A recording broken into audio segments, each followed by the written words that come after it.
वेद?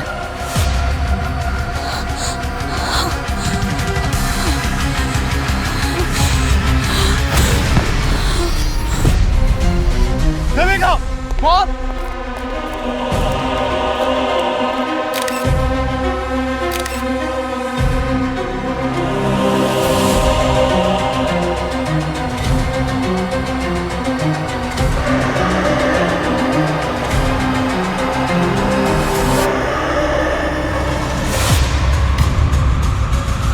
क्या ये कोई नई तरीके का डार्क पब्लिसिटी स्टंट है? अगर है तो 3 निशाने पर लगाएं, क्योंकि ये इवेंट हर जगह वायरल हो चुका है। आमतौर पर कार के साथ उसके फीचर्स लॉन्च होते हैं, लेकिन बूस्टर के साथ लॉन्च हुई है उसकी ड्राइविंग सीट पर बैठी हुई एक डेड बॉडी। आज जहां पर बुकिंग्स के लिए कस्टमर्स की लंबी लाइन होनी चाहिए थी, आज वहीं पर आई हुई है सीआईडी की टीम।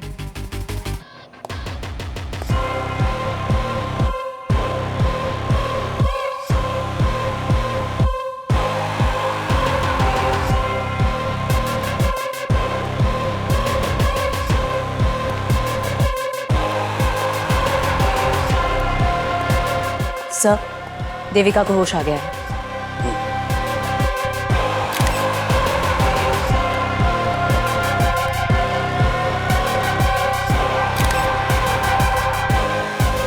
सर, जब हमने पहले बॉडी को देखा था तो एकदम चट्टान जैसे कड़क थी।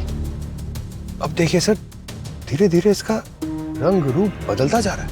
लगता है बॉडी फ्रोजन थी पंकज, जबरदस्ती कार में बिठाया गया है। 20 साल पहले वेद गायब हुए थे और आज अचानक से ऐसे यूं। वेद आपके क्या लगते थे?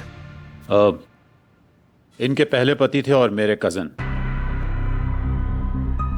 साहब, वो वेद जैसे दिख रहे हैं, वो वेद नहीं है। वेद को गए हुए तो 20 साल हो गए हैं। और हाँ, वो जो बॉडी पे टैटू है ना, वो वेद जैसा ही है। वो तो 20 साल पहले लद्दाख में बर्फ में। सर, आई एम श्योर कोई ना हमारे साथ प्रैंक कर रहा है। आप चेक करिए ना। और आजकल तो आपको पता है ना, 3D वाले मॉडल्स कितनी इजीली बन जाते हैं। ये नकली है।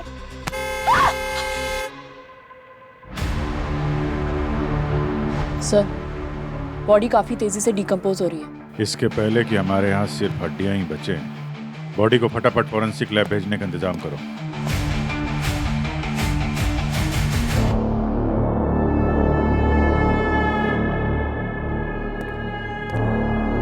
बीवियां कभी झूठ नहीं बोलती हैं। इस आदमी को मरे हुए लगभग 20 साल हो गए। अरे सर, ये आदमी ऐसा कौन सा चूरन खाता था कि 20 साल तक इसकी बॉडी डिकम्पोज नहीं हुई है?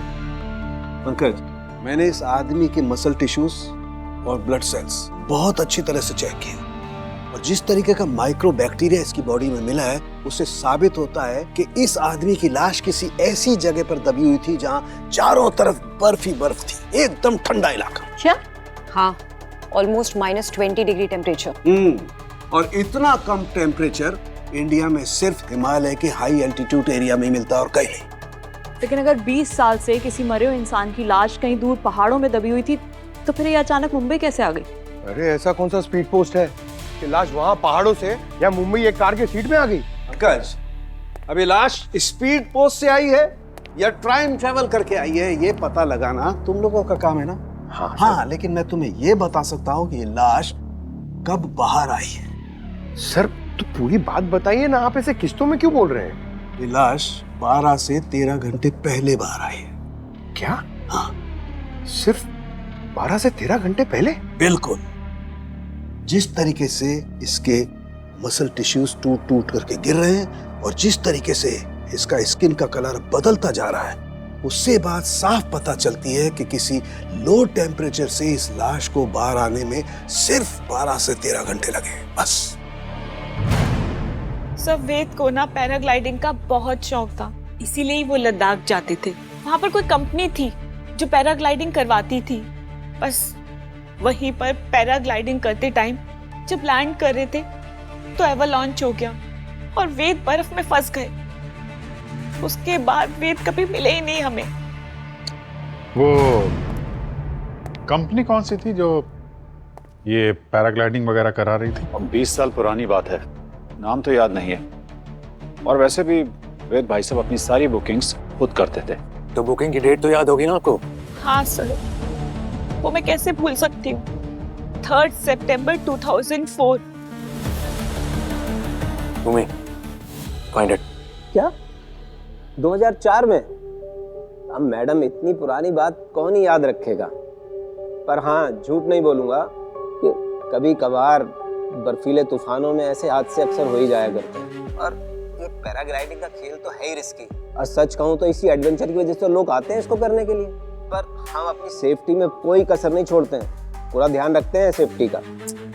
तो मैं आपकी कंपनी के बारे में कहाँ कुछ बोल रही हूँ रवि जी। मैंने वेद की जो डिटेल्स दी है आपको, आप बस वो चेक करके बता दो कि वो 20 साल पहले आपके यहाँ आए थे कि नहीं। रिकॉर्ड्स तो होंगे ना आपके पास।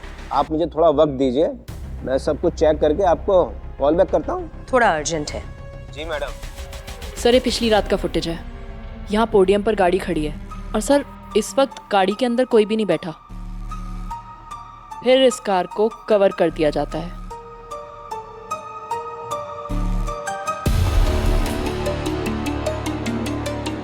और फिर आज सुबह यहाँ जब इस कार को अनकवर किया जाता है, सर देखिए, वेद की लाश ड्राइवर सीट पर बैठी मिली है।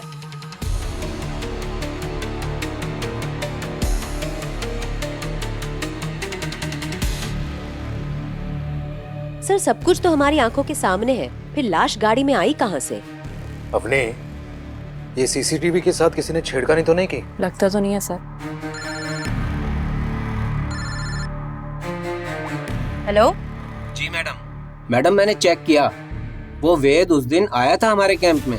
3 सितंबर को ही आया था 2004 में। लेकिन वो उस दिन पैराग्लाइडिंग वाले टाइम वो तूफान में गुम हो गया था और उसको ढूंढने के लिए सर्च ऑपरेशन भी चला 2.5-3 हफ्ते तक। लेकिन वो बेचारा अब तक मिला ही नहीं है, पता नहीं कब मिलेगा। बेचारा मिल गया है आज ही। हाँ? मिल गया? कहाँ से मिला? मुंबई में। मुंबई में? फिर 20 साल बाद वो यहाँ मुंबई के शोरूम में कैसे पहुंच गया, वो भी एक लाश बनकर? चलो लेट्स अज्यूम फॉर नाउ कि ये लाश हमसे कुछ कहना चाह रही है, लेकिन ये लाश खुद चलकर तो नहीं आई होगी ना यहाँ पर, किसी ने तो किया होगा। We need to find these answers. Sir, forensic ने कंफर्म किया है कि इस बॉडी को एक्सट्रीम कोल्ड टेम्परेचर से निकले हुए कुछ 12 से 13 घंटे हुए हैं। 12-13 घंटे में लाश बाय रोड लद्दाख से मुंबई पहुंच गई? Not possible. इस कार को खंगालो अच्छी तरीके से, एक एक कोना छान मारो इसका। बॉडी इस कार में मिली है, जवाब भी एक कार ही देगी।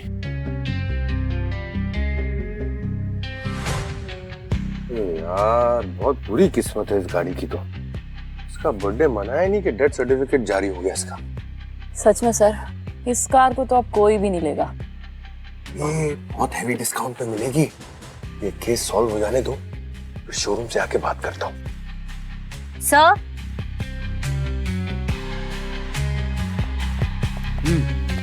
सर यहाँ से बहुत अजीब स्मेल आ रही है। हाँ सर, कोई केमिकल जैसी स्मेल है। कार तो एकदम ब्रांड न्यू है, तो किसी भी तरह का केमिकल का स्मेल तो नहीं आना चाहिए।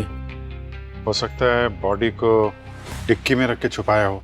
बर्फ से निकालने के बाद बॉडी को सड़ने से बचाना तो चाहिए ना, तो केमिकल लगा के यहाँ रख दिया होगा। और जिसने डेड बॉडी को यहाँ लाया होगा वो इसी में छुपा होगा। अरे बिल्कुल हो सकता है सर, ये देखिए ना, कम से कम 2 आदमी के लेटने की जगह है। पंकज सब ठीक है ना? ठीक ही है सर।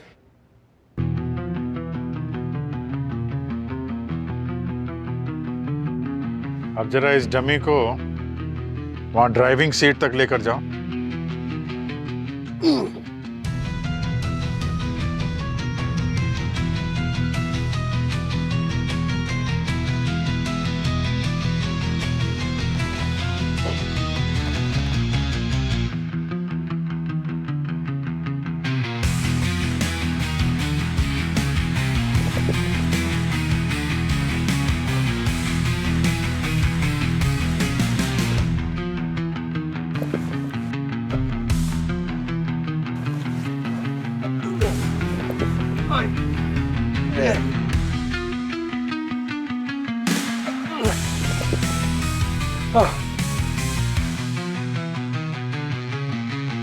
हालत खराब हो गई सर। ये तो कोई तगड़ा आदमी ही कर सकता है सर, मेरी तरह। अगर इतना मुश्किल काम था तो जरूर सर ये किसी आदमी का है। भूमि, जरा तुम भी अपने हाथ आजमाओ। हो जाएगा सर।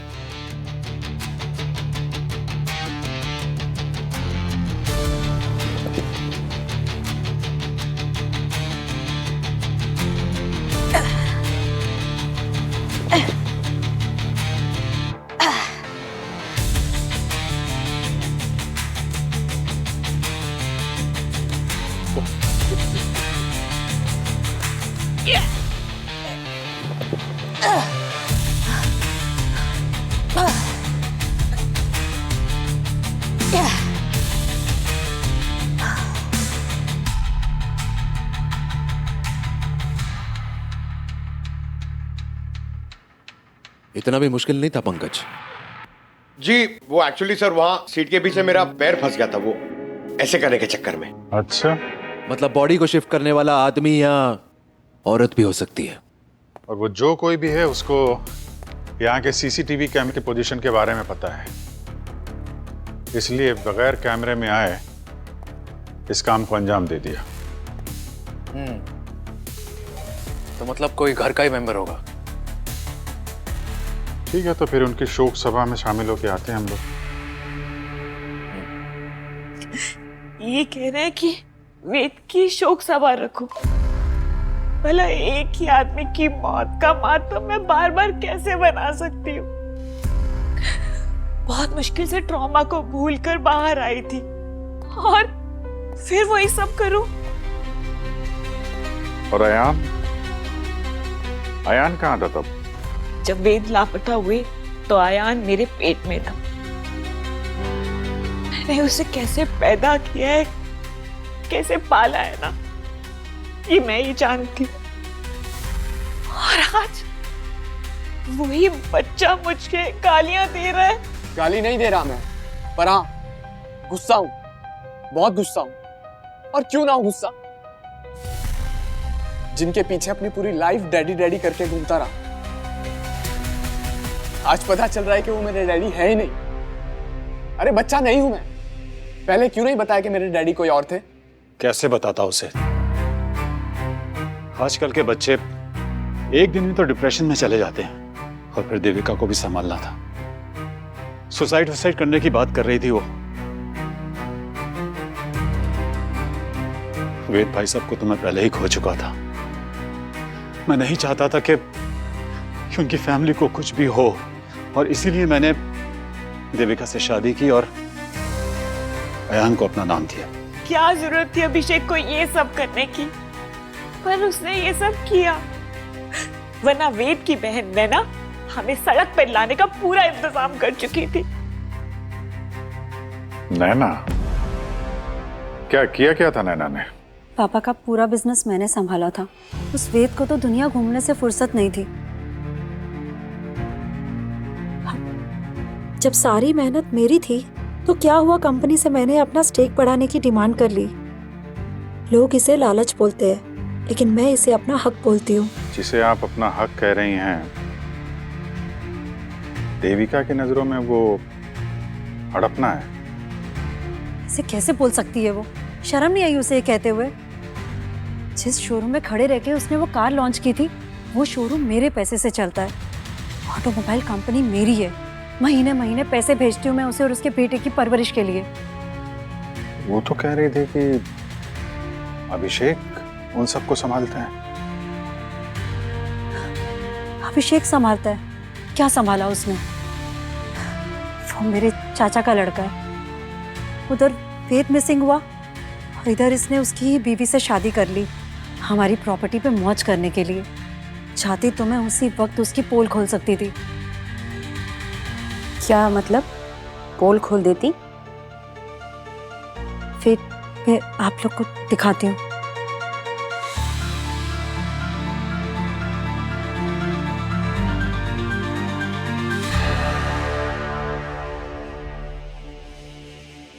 ये देखिए सर, देविका से शादी करने से पहले अभिषेक ने किसी श्वेता नाम की लड़की से भी कोर्ट में शादी की थी।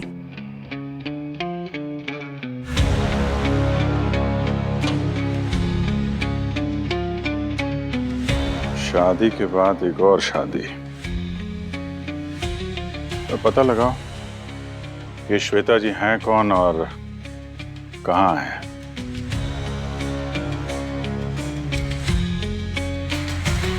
5 मिनट के लिए देखने दीजिए ना, वो हमारे फैमिली मेंबर थे। सर आप प्लीज समझने की कोशिश कर दीजिए, हम ऐसे किसी को भी अंदर जाने नहीं दे सकते हैं। अरे मैडम, सर आप लोग जाइए प्लीज, बिना परमिशन के आप अंदर नहीं जा सकते।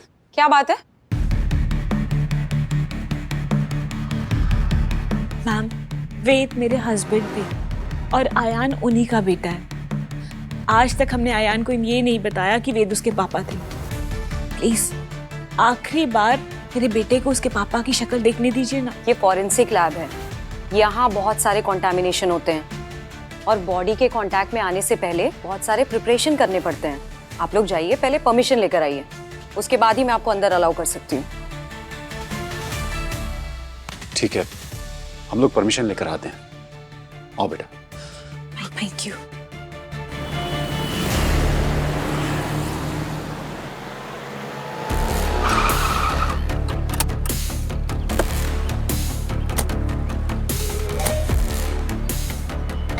सिक्योरिटी। हाँ जी कहिए।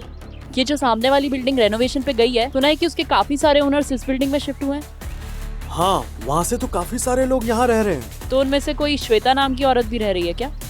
अब मैडम इतना बड़ा सोसाइटी है, इसमें तो 2500 श्वेता रहती होगी। वो तो ठीक है, लेकिन अच्छा जरा याद करके बताओ कि 40 साल के आसपास की कोई लेडी है क्या? हाँ एक तो तीसरे मंजिले पे है जो श्वेता नाम की एक 40 लगभग है वो।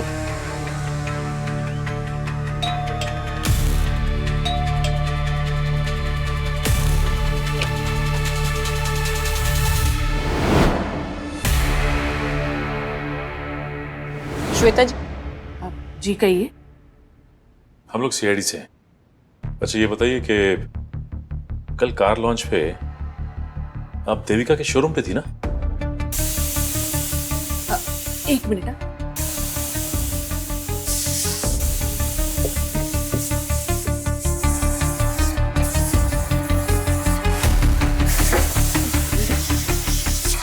लगता है दाल गल गई। आपने हमारी बात का जवाब नहीं दिया। हाँ मैं गई थी, मेरा बेटा वहाँ फ्लोर मैनेजर है। और आपके हस्बैंड कहाँ है? ये आप सब मुझसे क्यों पूछ रहे हो?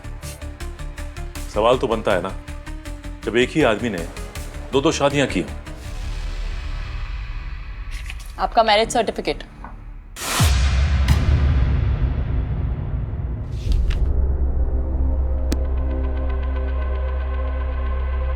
हाँ अभिषेक ने कोर्ट मैरिज की थी मुझसे, और विकी हम दोनों का ही बेटा है। और अभिषेक ने अपनी ही कंपनी में अपने ही बेटे को एक फ्लोर मैनेजर की हैसियत से रखा हुआ है। हाँ मैंने अभिषेक को काफी बार कहा, लेकिन उसने कहा कि मालिक को भी सारा काम आना चाहिए। जब वो लायक हो जाएगा तब उसे उसका हक दे दिया जाएगा। आपको तो पता ही होगा उसने देविका से शादी की है। मजबूर थे बेचारे, वरना चचेरे भाई की बीवी और बच्चे की जिंदगी बर्बाद हो जाती। अच्छे इंसान है वो, परिवार के लिए प्यार की कुर्बानी दे दी। देविका जानती है कि आप अभिषेक की पत्नी हैं।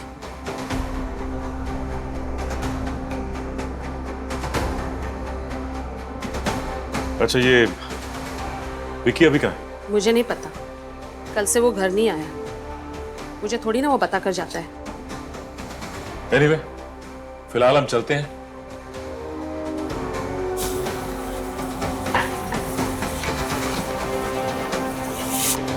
ये अभिषेक बहुत पहुंचा हुआ खिलाड़ी लगता है। वहां अपने बाप होने का फर्ज गिना रहा था हमें, और अपने इस आगे बेटे को नौकर बना के रखा।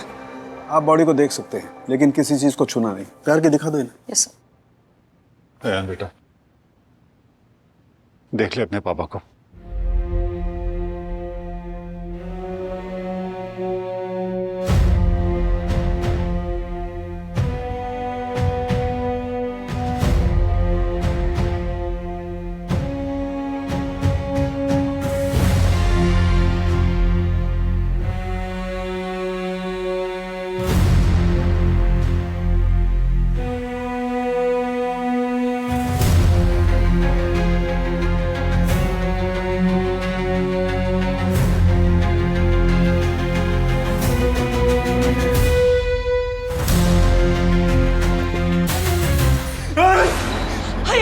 ध्यान बेटा, संभाल मैं आपको। हाथ हाथ कहाँ है? सर क्या हुआ? सर बॉडी के हाथ नहीं है। क्या मजाक कर रही हो? बॉडी के हाथ? माय गॉड,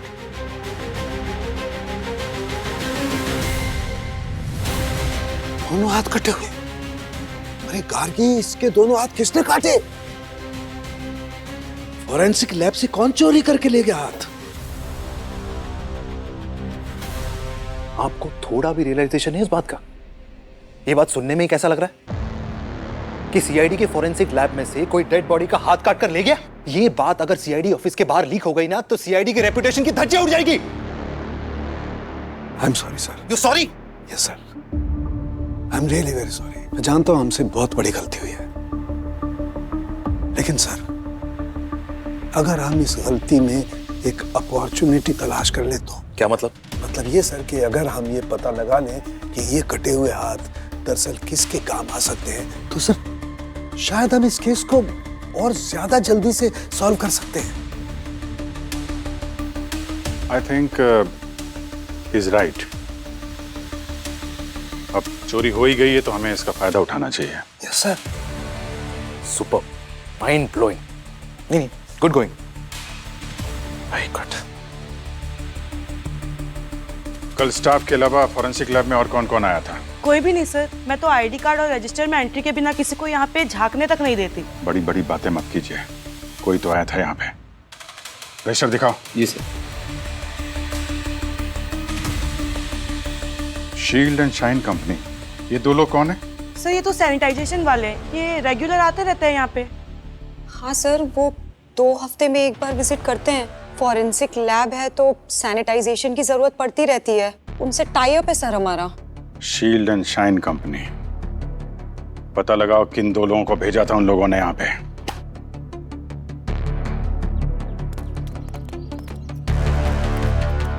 सर मैं सिस्टम में चेक करके बता रहा हूँ। कल हमारे लड़के जाने वाले थे लेकिन नहीं गए। शेड्यूल में था कल विजिट का, लेकिन वो और किसी साइड पे फंस गए। लेकिन ये कंफर्म है हमारे लड़के नहीं गए, ये कंफर्म है सर। ठीक है, ये शेड्यूल तो आता जाता कोई भी देख सकता है। कल या पूरे दिन कौन कौन आया था? सर जो भी आए थे सबका डिटेल है इसमें। ये अभिषेक, देविका, अयान, ये तीनों क्या कर रहे हैं आज यहाँ? सर डेड बॉडी देखने आए थे। अयान को आखिरी बार अपने डैड से मिलना था। सर वो लोग तो कल भी आए थे और बिना परमिशन के मैंने उन्हें जाने नहीं दिया सर। कल भी आए थे वो लोग यहाँ पे? जी सर। और यहीं खड़े थे जहाँ पे हम लोग खड़े? Yes sir. फिर तो इस शेड्यूल पे उन लोगों की भी नजर पड़ी होगी।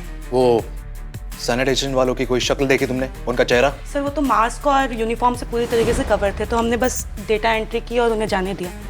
जब तक वो हाथ नहीं मिल जाते तब तक ये केस हमारे पकड़ में नहीं आएगा। वो हाथ मुझे चाहिए अभिजीत।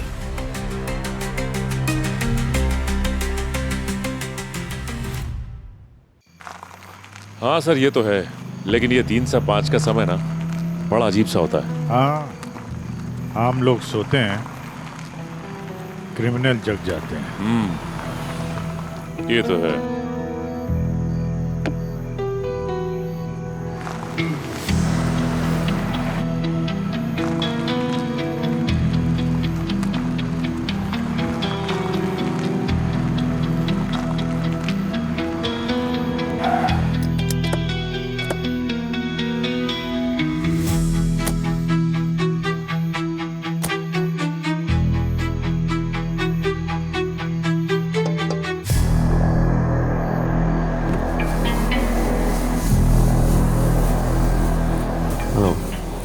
Need any help? ओ सीआईडी। आप राजन औलख। राजन जी, आप इतनी सुनसान जगह पे इतनी रात को यहाँ क्या कर रहे हैं? अपनी गाड़ी में बैठा हूँ। नहीं मेरा मतलब, सॉरी। आप सीआईडी से हैं तो आपको तो बता ही सकता हूँ। क्या ना सर कि मैं वो रेड सन को लेके थोड़ी सी मेरी नींद उड़ी हुई थी, तो मैंने सोचा कि थोड़ा गाड़ी में। Red Sun? आप लोगों ने सुना नहीं रेड सन के बारे में? अफ्रीका का सबसे बेशकीमती हीरा यहीं अपने बॉम्बे में म्यूजियम में है। आपको जाना चाहिए, देखना, पूरे परिवार के साथ, बहुत अच्छा है। हो जाएंगे हम लोग, बाद में देखेंगे। अभी आप जरा थोड़ा डिक्की खोल दीजिए। Dicky sir? कुछ नहीं डिक्की में। देख लेते हैं।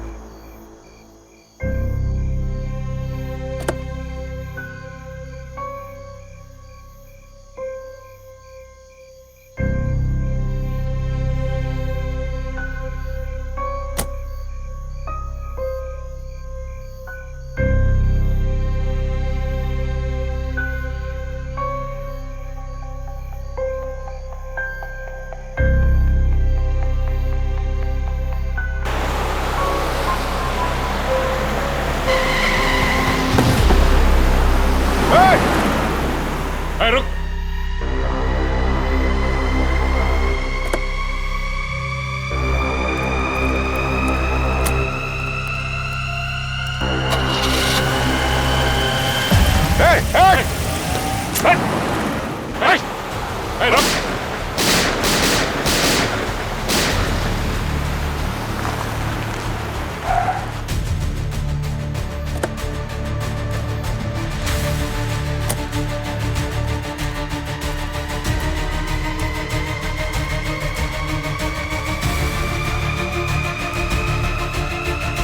Put your guns down. Easy, easy. हम लोग CID से हैं।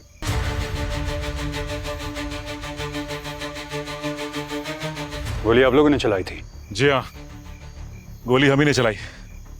हम लोग पेट्रोलिंग पे थे और यहाँ पे एक आदमी खड़ा था। हमको शक हुआ और उससे डिक्की खोल के दिखाने के लिए कहा, लेकिन मौका मिलते ही भाग गया। दिखने में कैसा था? अच्छी हाइट थी, लंबा चौड़ा था, वेल बिल्ट। राजन नाम बताया था उसने। राजन? कब से पीछा कर रहा हूं उसका। He's the most wanted jewel thief. वो और उसका partner Rehan Roy Red Sun को चुराने की फिराक में है। हाँ, कुछ अफ्रीकन रेड सन की बात कर तो रहा था वो। 25 अप्रैल को एक चोरी कर चुका है। अब रेड सन तक पहुंचने से पहले उसे पकड़ना पड़ेगा। किस डायरेक्शन में गया? ओ, इधर ही सीधा गया वो। Okay, thank you officers. All the best.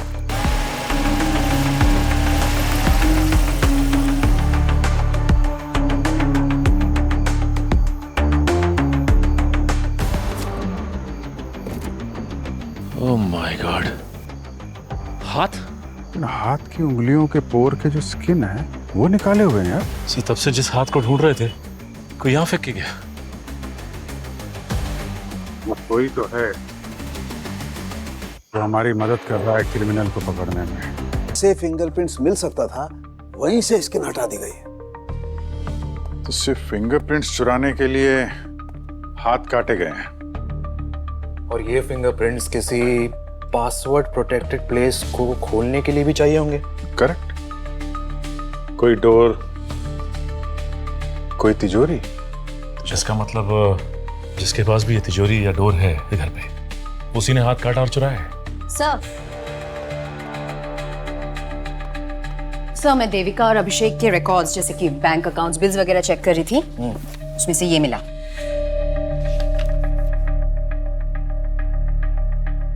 What? 1.5 lakh बिजली का बिल? मैंने हिस्ट्री चेक की, पिछले कई सालों से इनके इलेक्ट्रिसिटी बिल्स इसी अमाउंट के आसपास के हैं। हर महीने लाख रुपए से ज्यादा का बिल है। ये देविका, अभिषेक, ये क्या घर में एक फैक्ट्री चला रहे क्या? हर महीने लाखों का बिल, वो भी बिजली का। चल क्या रहा है? इतना एसी क्यों चला रहे हैं ये लोग? मतलब घर में शिमला बनाना है क्या? एक मिनट। क्या बोला तुमने? सर, मैंने तो बोला बस कि घर में शिमला बनाना है क्या? शिमला? लद्दाख भी तो बना सकते हैं। पंकज, तुम लद्दाख के लिए निकलो तुरंत। जिस कैंपिंग कंपनी के लिए वेद ने पैराग्लाइडिंग की थी उसकी सारी डिटेल्स निकालो, सारे प्रूफ चाहिए मुझे। Okay come on. अभिजीत कल रेड मारने की तैयारी कीजिए। अच्छा। अब ये कटे हुए हाथ ही हमें उनके गले तक पहुंचाएंगे।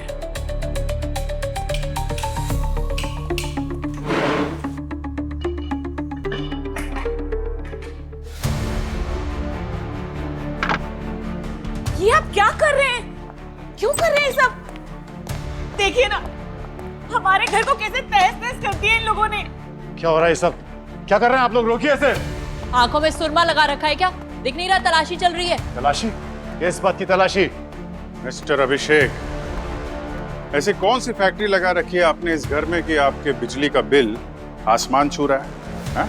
वो भी पिछले 20 सालों से। लाखों रुपए का बिल आ रहा है आपका। कर क्या रहे हैं यहाँ पे? लाखों रुपए का बिल आ रहा है तो उसमें क्या हो गया? क्या हो गया अभी पता चल जाएगा। अच्छे से तलाशी लो। अगर दीवार तोड़नी पड़े ना वो भी तोड़ो। पर आप उन लोगों का घर क्यों नहीं तोड़े जिन्होंने हमारा घर तोड़ा है? नैना जी का घर भी नहीं बचेगा सीआईडी के प्रकोप से। अभी आप चलिए, पीछे हटिए, कोने में खड़े हो जाइए।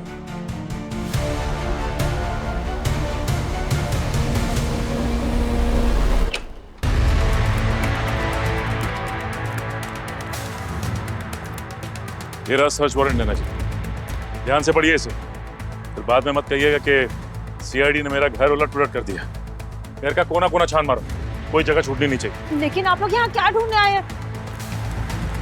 ये भी पता चल जाएगा आपको, सब्र रखिए।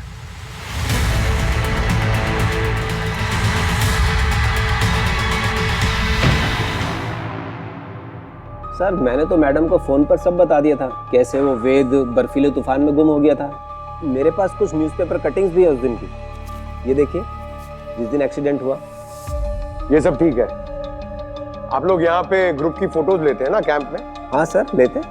तो वेद की 3 सितंबर 2004 की ग्रुप फोटो दिखाइए।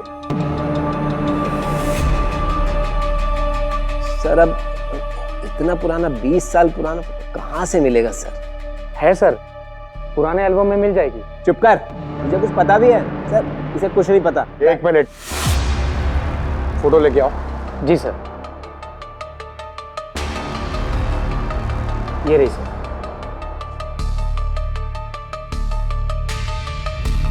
इसमें वेद कौन है बताओ? ये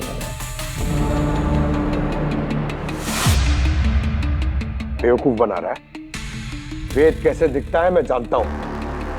सही सही बता क्या चक्कर है, वरना तुझे यहीं पर ठोकूंगा। नहीं सर, मैं सब सच बताता हूँ।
सर। हाँ भूमि।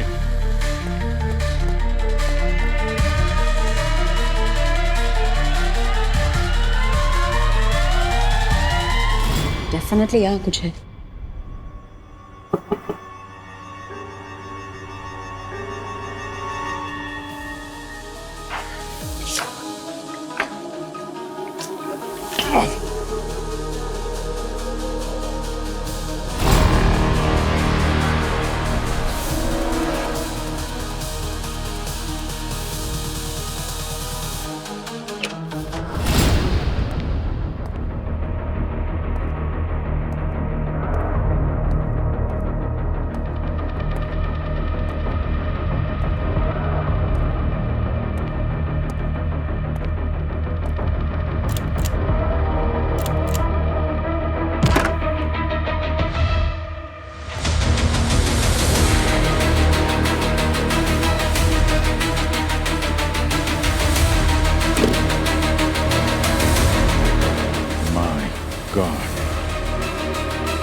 हाँ पंकज। सर यहाँ वेद की सारी एंट्रीज फर्जी है। यहाँ पर वो कभी पैराग्लाइडिंग करने आया ही नहीं था। आता भी कैसे? 20 साल से तो ये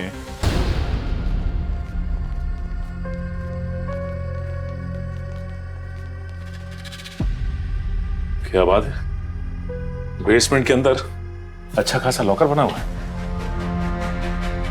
नैना जी, आप इस डिजिटल लॉकर का पासवर्ड देंगी या फिर इसके लिए भी हमें ही काम करना पड़ेगा?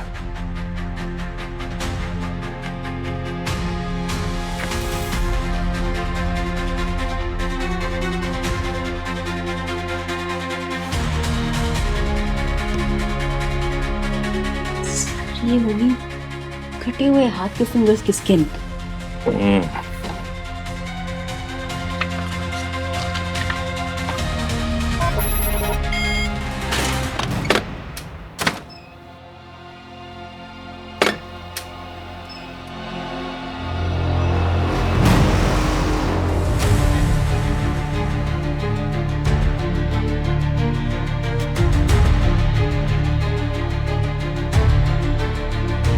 इतना सारा सोना? इतना सोना कहाँ से है इनके पास?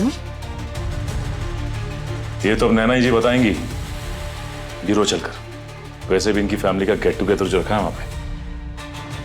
लेकिन इतना सारा सोना आया कहाँ से आपके पास? पापा अपनी सारी ब्लैक मनी को गोल्ड में कन्वर्ट करके वेद के नाम छोड़ गए थे। वेद के गायब होने के बाद मैंने बहुत कोशिश करी और डिजिटल सेफ को खोलने की, लेकिन वो सिर्फ वेद के फिंगरप्रिंट से ही खुल सकती थी। और जब उस दिन वेद की लाश को शोरूम में देखा तो मुझे मौका नजर आया। हाथ काटने किसको भेजा था? सैनिटाइजर कंपनी के वर्कर को। ऐसे कैसे? हमने तो उनसे पूछा था, उन्होंने तो साफ मना कर दिया था। झूठ बोला उन्होंने। मैं उस कंपनी में 80% की शेयर होल्डर हूँ, बेसिकली ओनर। वो मेरी बात टाल ही नहीं सकते। पैसे की लालच आदमी को कितना गिरा देती है। रिश्ते नातों की कोई अहमियत नहीं है तुम्हारे लिए। और आप दोनों को तो इनकी तरह सोना भी नहीं मिलने वाला था, ना पैसा। तो वेद को मारने की वजह? प्यार जो मुझे चाहिए था। वेद से मेरी शादी तो हो गई थी, पर मुझे प्यार नहीं मिला था। शादी के 1 साल बाद मेरी मुलाकात अभिषेक से हुई। मुझे ऐसा लगा शायद मुझे यही चाहिए। यार तो मुझे भी हो गया था देविका से, लेकिन एक बात की सिक्योरिटी थी कि अगर मैं देविका से शादी कर लेता हूं तो जो भी दौलत इसे मिलने वाली है मैं भी उसका मालिक बन जाऊंगा। लेकिन तभी वेद भाई साहब को हमारे प्यार के बारे में पता लग गया और इसीलिए उन्हें रास्ते से हटाना बहुत जरूरी हो गया था।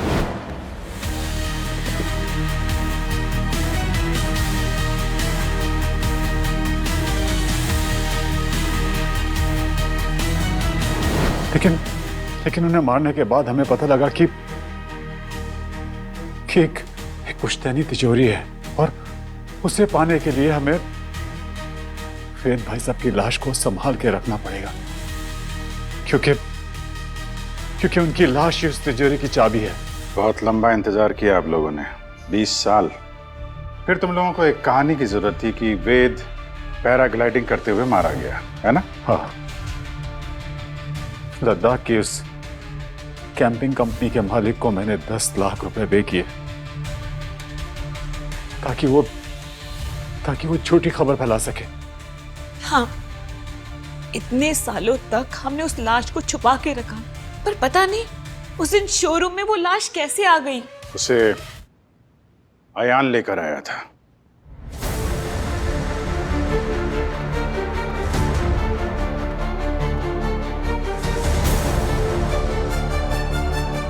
हाँ, मैंने निकाली थी पापा की लाश वहां से। एक दिन मुझे मेरे ही घर में छिपा हुआ एक बेसमेंट मिला। नीचे गया तो वहां पे फ्रीजर में एक लाश पड़ी हुई थी जिसकी शक्ल बिल्कुल मेरी तरह थी। फिर मैंने इन दोनों को एक्सपोज करने के लिए विक्की की मदद से पापा की लाश को शोरूम तक पहुंचाया।